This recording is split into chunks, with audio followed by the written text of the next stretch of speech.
Next हम लोग बात करते हैं रिएक्टिव अर्थराइटिस के बारे में। रिएक्टिव अर्थराइटिस को हम लोग रीटर सिंड्रोम भी कहते हैं, ये हम लोगों ने देख लिया था। तो फ्रेंड्स, इसका नाम रिएक्टिव अर्थराइटिस क्यों पड़ा? इसका नाम रिएक्टिव अर्थराइटिस इसलिए पड़ा क्योंकि ये ऐसा अर्थराइटिस है जो कि इन्फेक्शन के बाद होता है, जैसे कि जीआईटी इन्फेक्शन के बाद या तो यूरिनरी ट्रैक्ट इन्फेक्शन के बाद अगर कोई अर्थराइटिस हो रहा है तो वो हमारा कहलाएगा रिएक्टिव अर्थराइटिस। ओके, तो जनरली इसका जो एज ग्रुप होता है वो थोड़ा सा लोअर होता है, मतलब 40 ईयर से थोड़ा कम होता है, क्योंकि इन्फेक्शन लगने का चांसेस मोस्टली इस ग्रुप में ज़्यादा होता है, 20 to 40 years of age. Okay, और नेक्स्ट हम लोगों ने देखा क्या है कि इसमें पेरिफेरल इन्वॉल्वमेंट होगा। ओके, इससे पहले जो हम लोगों ने स्पॉन्डाइलो अर्थराइटिस के बारे में बात किया था वहाँ पे मोस्टली एक्सियल इन्वॉल्वमेंट था। ओके, यहाँ पे पेरिफेरल इन्वॉल्वमेंट प्रीडोमिनेंट इसमें होगा रिएक्टिव अर्थराइटिस के केस में, और सिर्फ 30% ही एक्सियल इन्वॉल्वमेंट होगा इस केस में। ओके, और इसमें जो HLA-B27 का एसोसिएशन हम लोगों ने देखा था कि जितना भी सीरो नेगेटिव आर्थ्रोपैथीज़ होता था उसमें HLA-B27 का एसोसिएशन होता था। इससे पहले स्पॉन्डाइलो अर्थराइटिस के केस में 90 to 95% केस में HLA-B27 का एसोसिएशन है, जबकि यहाँ पे सिर्फ और सिर्फ 70% HLA-B27 के एसोसिएशन है। अगर पॉजिटिव अगर हमारा आ रहा है, ओके, तो ये इंडिकेट करता है क्या कि ये रिस्क है कि ये क्रोनिक परसिस्टेंट रूमेटॉइड अर्थराइटिस में कन्वर्ट होने का। ओके, क्योंकि इनिशियल स्टेज में HLA-B27 पॉजिटिव नहीं होता है। अगर उस समय अगर हम लोगों ने डिटेक्ट कर लिया तो ठीक है, अगर नहीं कर पाए तो ये क्रोनिक की तरफ ये बढ़ता चला जाएगा। ओके, और ये कब होता है HLA-B27 पॉजिटिव? ये 1 to 4 वीक्स मतलब 1 महीना मान के चलो, 1 महीने के अंदर अंदर ये पॉजिटिव हो जाएगा अगर इन्फेक्शन आपको लगी है तो, या तो जीआईटी इन्फेक्शन या यूरोजेनाइटल इन्फेक्शन के वजह से। ओके, अब हम लोग इसका देखते हैं ratio male is to female के केस में।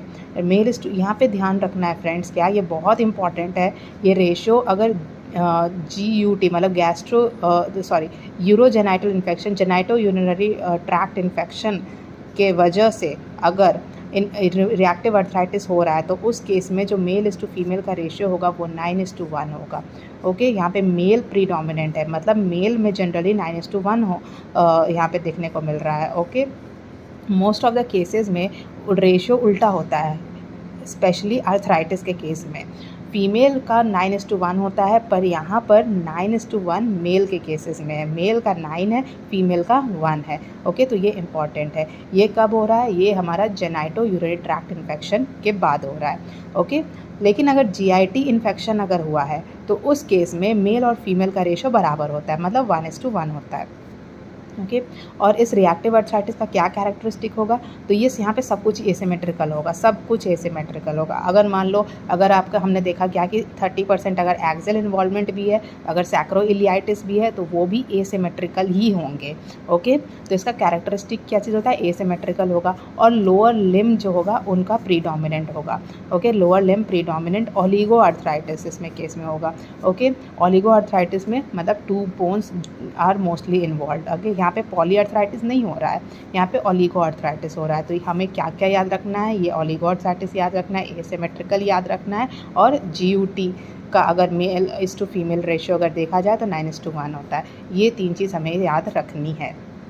ओके, अब नेक्स्ट देखते हैं इसका कॉजेज़ क्या है। हम लोगों ने देखा क्या कि मोस्टली इन्फेक्शन की वजह से होता है, तो माइक्रोब्स ही रिस्पॉन्सिबल मोस्टली होते हैं इसके इन्फेक्शन के लिए। ये ट्रिगर करता है रिएक्टिव आर्थराइटिस को। ओके, तो इसके कॉजेज़ क्या चीज़ होते हैं? तो पहला तो डेफिनेट कॉज होगा, दूसरा होता है प्रोबेबल कॉज। ओके, तो डेफिनेट कॉज में पोस्ट वेनरल आप जानते हो, venereal infection mostly chlamydia trachomatis कराता है। क्लैमाइडिया ट्रैकोमैटिस जो होता है वो world wide most common infection है, वेनरल इन्फेक्शन है। तो यहाँ पे भी हम लोग को क्लैमाइडिया ट्रैकोमैटिस देखने को मिलेगा post venereal. Okay, post enteric अगर कोई जीआईटी डिस्टर्बेंसेस है तो उस केस में salmonella Shigella most common India में पाया जाता है। ओके, इंडिया में मोस्ट कॉमन कॉजेटिव फैक्टर होते हैं एंटेरिक कॉजेज़। ओके, में आ जाता है ये, तो साल्मोनेला, शिगेला, कंपाइलोबैक्टर, यर्सीना। ओके, नेक्स्ट है हमारा डेफिनेट कॉज के बाद प्रोबेबल कॉज में क्लेमाइडोफिला क्लेमाइडोफिला निमोनिया। ठीक है, तो फ्रेंड्स ये देखने की हमें ज़रूरत है क्या कि पोस्ट वेनरल में क्लेमाइडिया ट्रैकोमैटिस है, जबकि प्रोबेबल कॉज में क्लेमाइडोफिला है। दोनों के दोनों क्लेमाइडिया में ही आता है। ओके, तो क्लेमाइडो ट्रैकोमैटिस पोस्ट वेनरल और क्लेमाइडोफिला निमोनिया प्रोबेबल कॉज में। पोस्ट वेनरल डेफिनेटिव कॉज में आ जाएगा, ये प्रोबेबल कॉज में। यूरोप्लाज्मा यूरोलाइटिकम और बैसिलिक कैलामेट ग्यूरेन, ये याद रखने की हमें बात है, ये याद रखने की चीज़ है। निजेरिया गोनोरी और ई कोलाई जो होता है वो इन्वॉल्व नहीं होता है, इसका कोई रोल नहीं है निजेरिया गोनोरी और ई कोलाई का। ओके, अब नेक्स्ट हम लोग क्लिनिकल फीचर्स में आते हैं। तो क्लिनिकल फीचर्स में सिम्टम्स हमें दिखने को मिलेगा अर्थराइटिस का। ओके, तो अर्थराइटिस का सारे सिम्टम्स देखने को मिलेंगे। हम लोगों ने देखा था क्या कि यहाँ पे एसिमेट्रिकल होता है, इसमें हर चीज़ एसिमेट्रिकल होगा और ये एडिटिव है। एडिटिव का मतलब क्या होता है ये हम लोग देखते हैं।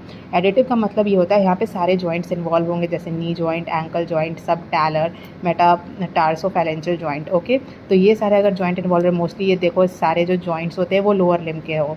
ओके, तो अगर नी जॉइंट इन्वॉल्व है तो नी जॉइंट पहला इन्वॉल्व होगा। नेक्स्ट एंकल जॉइंट को अगर इन्वॉल्व करेगा तो एंकल जॉइंट में 1+1 कर दो। 1+1 का मतलब क्या है, डिजीज़ प्रोग्रेस कर रही है, मतलब यहाँ पे जितना पेन और इन्फ्लेमेशन नी जॉइंट में होगा उससे दुगना 1+1 एंकल जॉइंट में होगा।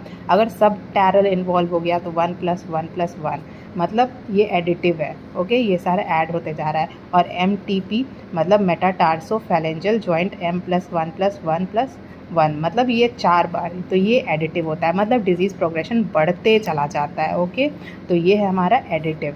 नेक्स्ट है पेनफुल, ऑब्वियसली पेनफुल होगा, लेकिन एक बात यहाँ पे आपको ध्यान रखने की ज़रूरत है क्या, इसमें जो पेन होती है ये गाउट के केसेस से कम पेन होगी। ओके, गाउट वगैरह में ज़्यादा पेन होती है, इसीलिए गाउट को हम लोग king of disease, king of arthritis कहते हैं। किंग ऑफ आर्थराइटिस क्यों होता है, क्योंकि वहाँ पे बहुत ही ज़्यादा पेन होगा, अनबियरेबल पेन होगा। ओके, और ये पेनफुल है पर इसमें कम पेन होगा as compare to gout. Next है हमारा सॉसेज डिजिट। सॉसेज डिजिट का मतलब क्या है, सॉसेज डिजिट का मतलब है कि यहाँ पे स्वेलिंग हो जाएगी डिजिट्स की, और बहुत ज़्यादा सीवियर स्वेलिंग यहाँ पे दिखने को मिलेगा। डिफ्यूज स्वेलिंग हम लोग को देखने को मिलेगा यहाँ पे। ओके, नेक्स्ट है साइनोवाइटिस, एंथेसाइटिस और डेक्टिलाइटिस, ये तीनों चीज़ यहाँ पे देखने को मिलता है।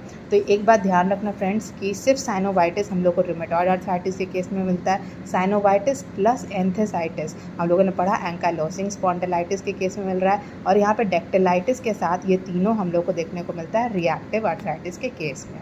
ओके, नेक्स्ट है हमारा टेंडनाइटिस और फेसाइटिस।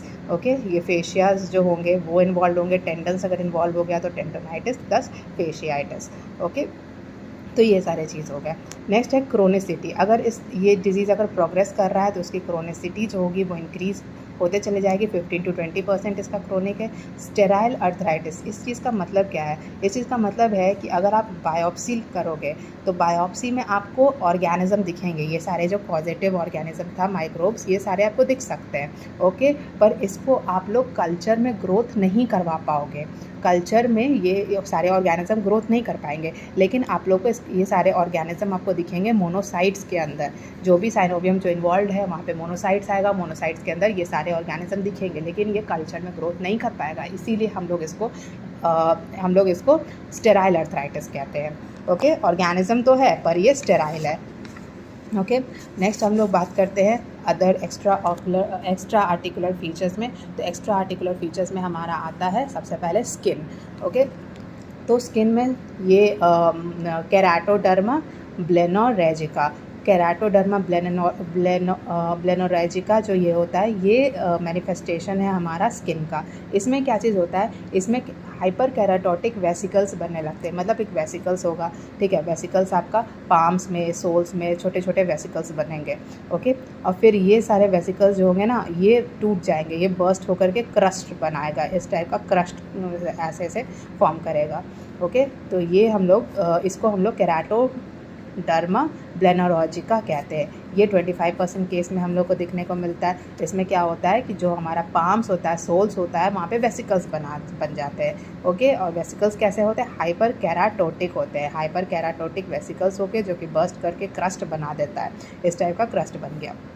ओके इसका डिफरेंशियल डायग्नोसिस जो है वो है पस्चुलर सोरियासिस, ये हम लोग डर्मा में देखेंगे क्या होता है। नेक्स्ट है म्यूकोसल। म्यूकोसल में हम लोग म्यूकोसल अगर इन्वॉल्व हो जाएगा तो सर्सिनेट बेलेनाइटिस हम लोग को देखने को मिलेगा। सर्सिनेट बेलेनाइटिस क्या है, ये एरिथमेटस अल्सर है। ओके इससे पहले वाले केस में पस बन रहे थे, पस्यूज बन रहे थे, यहाँ पे क्या चीज़ हो रहा था, यहाँ पे अल्सर्स जो होंगे वो एरिथमेटस अल्सर यहाँ पे देखने को मिलेगा। ये कहाँ पे देखने को मिलेगा, ये ग्लैंड्स पेनिस में मिलेगा। इससे पहले जो वेसाइकल्स बन रहे थे, वेसाइकल्स कहाँ देखने को मिल रहा था, हम लोग को पाम्स में देखने को मिल रहा था, सोल्स पे देखने को मिल रहा था। ये ग्लैंड्स पेनिस, इसको हम लोग सर्सिनेट बेलेनाइटिस कहते हैं। ओके ये देखना, ये बेलेनोरेजिया है, ये बेलेनाइटिस है। नेक्स्ट है ऑकुलर हम लोगों ने बहुत बार बात किया था, acute anterior uveitis. Okay next है कार्डियक में mostly attic regurgitation most common है। इससे पहले रूमेटॉइड आर्थराइटिस में हम लोगों ने देखा था मिट्रल रिगर्जिटेशन मोस्ट कॉमन है एज़ कम्पेयर टू AR। पर एक बात याद रखना, सीरो नेगेटिव में हर केसेस में आयोटिक रिगर्जिटेशन ही मोस्ट कॉमन होता है कॉज, और most common cause of death भी कार्डियक होता है। कार्डियक मोस्टली क्रोनिक केसेस की तरफ अगर जाता है तो हम लोगों को कार्डियक मैनिफेस्टेशन देखने को मिलता है। ओके अगर बहुत लंबे टाइम तक है, क्रोनिक है, सीवियरिटी बढ़ गई है, तो हम लोग को देखने को मिलता है। और ये आयोटिक रिगर्जिटेशन क्यों होता है, क्योंकि आयोटिक रूट का डायलेटेशन वहाँ पे हो जाता है। ओके और AV नोडल ब्लॉक भी हम लोग को देखने को मिलेगा। नेक्स्ट हम लोगों ने बात किया था पहले कि ये प्रीडोमिनेंटली जो होता है वो पेरिफेरल जॉइंट को इन्वॉल्व करता है। ओके मोनोआर्थराइटिस है, ऑलिगो आर्थराइटिस है, लेकिन यहाँ पे एक्सियल आर्थ्रोपैथी हम लोग को तब भी 30% के केस में दिखने को मिल जाता है। तो हम लोगों ने ये भी देखा था क्या कि इस केस में रिएक्टिव आर्थराइटिस के केस में हमेशा हम लोग को एसिमेट्रिकल दिखने को मिलेगा, कुछ भी हो तो एसिमेट्रिकल है। सैक्रोइलियाटिक जॉइंट्स भी होगा तो एसिमेट्रिकल, यहाँ पे भी सेम है। ओके यहाँ पे भी कोर्स एसिमेट्रिकल हम लोग को दिखने को मिलेगा। यहाँ पे सिंडेस्मोफाइट्स का भी फॉर्मेशन हो रहा होगा, क्योंकि हम लोगों ने इससे पहले देखा था क्या, इससे पहले एंकाइलोजिंग स्पॉन्डिलाइटिस में सिंडेस्मोफाइट्स मतलब न्यू बोन का फॉर्मेशन, यहाँ पे भी न्यू बोन का फॉर्मेशन होगा। ओके लेकिन एक बात याद रखना, उससे पहले वाले केस में क्या था, हम लोग का स्क्वायर वर्टिब्रा हो रहा था। ओके स्क्वायर वर्टिब्रा, लेकिन ये इस केस में क्या होगा ना, मार्जिन्स इन्वॉल्व नहीं होंगे। रिएक्टिव आर्थराइटिस के केस में जो मार्जिन होगा वो इन्वॉल्व नहीं होगा, तो यहाँ पे हम लोग को स्क्वायर टाइप ऑफ वर्टिब्रा देखने को नहीं मिलता है। ठीक है, तो हम लोग को सिंडेस्मोफाइट देखने को मिलता है, पर किस टाइप का सिंडेस्मोफाइट, नॉन मार्जिनल सिंडेस्मोफाइट्स हम लोग को देखने को मिलेगा। ओके तो ये हो गया हमारा एक्सियल आर्थ्रोपैथी, क्योंकि यहाँ पे मार्जिन्स इन्वॉल्व नहीं है इसलिए।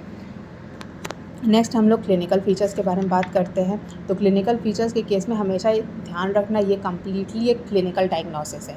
क्यों ये क्लिनिकल डायग्नोसिस कम्प्लीटली है, क्योंकि इन्फेक्शन के बाद ये होता है। पेशेंट हमेशा हिस्ट्री देगा कि उसको पेट में हमेशा दर्द है, या फिर उसको टॉयलेट के रास्ते में कुछ प्रॉब्लम हो रहा है, ऑब्स्ट्रक्शन हो रहा है, या फिर बर्निंग सेंसेशन हो रहा है, इस टाइप का वो हिस्ट्री दे सकता है। ओके तो ये कम्प्लीटली हमारा क्लिनिकल डायग्नोसिस की तरफ जाता है। ओके ESR बढ़ा रहेगा, CRP बढ़ा रहेगा। ओके ये सब इन्फेक्शन के वजह से बढ़ा रह सकता है। और गोनोकोकल आर्थराइटिस के केस में क्या होता है ना, अपर लिम्ब इन्वॉल्व होता है, upper limb more involve as compare to lower limb. हम लोगों ने देखा था क्या कि reactive arthritis predominantly lower limb को इन्वॉल्व करता है। पर एक चीज़ याद रखना कि अगर गोनोकोकल आर्थराइटिस है, गोनोकोकल के केस में अगर है, तो उस केस में अपर लिम्ब का प्रीडोमिनेंसी होगा as compare to lower limb. Okay तो ये हमारा क्लिनिकल फीचर्स खत्म हुआ। अब हम लोग ट्रीटमेंट की तरफ जाते हैं। तो ट्रीटमेंट में सबसे पहले NSAIDs, ठीक है, NSAIDs याद रखना, इस केस में ड्रग ऑफ चॉइस होता है। इससे पहले केसेस में हम लोगों ने देखा था रूमेटॉइड आर्थराइटिस के केस में NSAIDs का कोई रोल नहीं है। स्पॉन्डिलाइजिंग आर्थराइटिस के केस में NSAID जो थे वो फर्स्ट लाइन ऑफ ड्रग था। Okay first line of management था, लेकिन वो DOC हमारा नहीं था। इस केस में NSAID जो है वो हमारा ड्रग ऑफ चॉइस है। कौन सा NSAID है, तो इंडोमेथासिन है। ओके इंडोमेथासिन जो होता है ऑब्वियसली NSAID जो हमेशा reverse the course of disease, okay ये करता है। तो हम लोग को मोस्टली यहाँ पे इन्फेक्शन को किल करना है, इन्फेक्शन की वजह से हो रहा, तो वही तो हमारा रूट कॉज है। ओके तो हम लोग इसमें NSAIDs दे सकते हैं 50 mg BD up to TDS, ठीक है, मतलब 50 mg हम लोग पहले BD देंगे, ठीक है, 3 टाइम्स भी दे सकते हैं, 3 टाइम तक हम लोग इंडोमेथासिन हम लोग दे सकते हैं। ओके तो ये फ्रेंड्स हम लोग को याद रखना है कि इसमें कोई ऐसा हम लोग का एसोसिएशन नहीं है बोन फैक्टर्स कुछ ऐसा नहीं है इसमें, जो भी फैक्टर्स जो होंगे ये सिर्फ और सिर्फ माइक्रोब्स होता है, तो हम लोग को मोस्टली माइक्रोब्स को ही किल करना होता है इस केसेस में। ओके, माइक्रोब्स को जितना जल्दी आप हटाओगे तो रिएक्टिव अर्थराइटिस उतना कमता चला जाएगा। 1 to 4 वीक्स ऑफ ड्यूरेशन तक हम लोग को इसको किल करना रहता है, तो ये क्रोनिसिटी की तरफ चला जाएगा। तो इसलिए इस केस में DOC जो है वो NSAIDs है। ओके, कोई TNF अल्फा इनहिबिटर नहीं, कुछ नहीं यहाँ पे हम लोग देंगे। स्टेरॉइड्स जो होगा वो हम लोग इंट्रा आर्टिकुलर इंजेक्शन दे सकते हैं। सल्फासैलाजिन ये एक लौता डीमार्ड है। ओके, ये हम लोग क्रोनिक केसेस में देते हैं। इनिशियली हम लोग को NSAIDs देना है, तब भी इन्फ्लेमेशन अगर बहुत ज़्यादा सीवियर है, जॉइंट्स को इन्फेक्ट कर, तो स्टेरॉइड्स हम लोग देंगे, और सल्फासैलाजिन हम लोग कब देंगे? क्रोनिक केसेस में। तो ये हमारा कंप्लीट हुआ रिएक्टिव अर्थराइटिस।